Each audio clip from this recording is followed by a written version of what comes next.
Карылык. Карылыгы жетип, басууга шайманы келбей калган адам катуу ооруп жатып калат.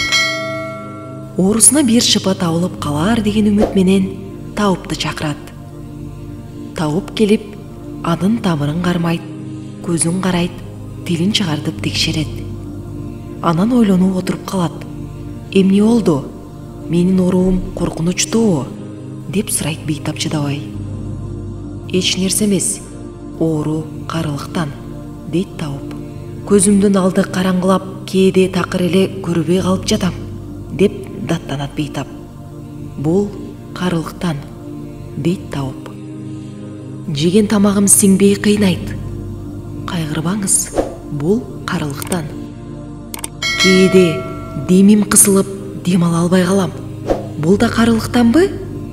Ачуулана сурайт бейтап. Туура айтасыз, бул да карылыктан. Адам картайганда ушундай арыз арманын көп айтуучу болуп калат. Камсанабай жооп берет табып. Чыдамы түгөнгөн бейтап кыйкыра баштайт. Сен кандай табыпсың? Карылыктан башка нерсени сага окуткан эмеспи? Аллах ар бир ооруга шыпа берет. Мен бул оорудан айыгам. Бейтаптын сөзүн кун коюу уккан табып, аксакал, түгөнүп бара жаткан өмүргө ишенбей, узун жашоону үмүт кылуу да карылыктан, деп чыгып кеткен экен.